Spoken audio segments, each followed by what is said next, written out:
Okey, Assalamualaikum semua. Waalaikumsalam. Okey, hari ni Ajib bersama dengan tetamu kita daripada Prides Tour yang join trip pergi ke Singapore day trip. Okey, boleh tolong perkenalkan diri? Nama saya Nargis dari Kajang. Okey. Nama saya Puspa dari Kajang juga. Okey, Ajib nak tanyalah feedback berkenaan dengan trip kita kali ni daripada segi pengangkutan kita. Kita pakai bas kan? Ya. Macam mana tu? Best sangat sebab Luas, pasal ada tempat luas, letak kaki. ya. Memang ada space lah untuk kaki tu. So selesa lah maksudnya.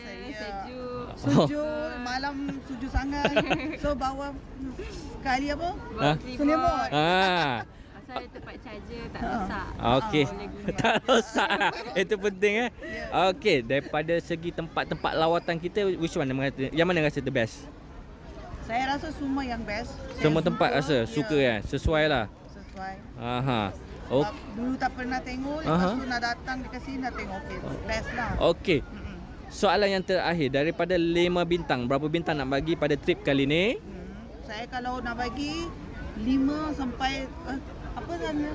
Saya nak bagi 10 bintang. Oi. Lebih daripada carta tu Ya. Okey, alhamdulillah. Terima kasih lah Kak. Hopefully kita dapat jumpa lagi trip lain yang akan datang InsyaAllah. Okey. Pergi Thailand pula.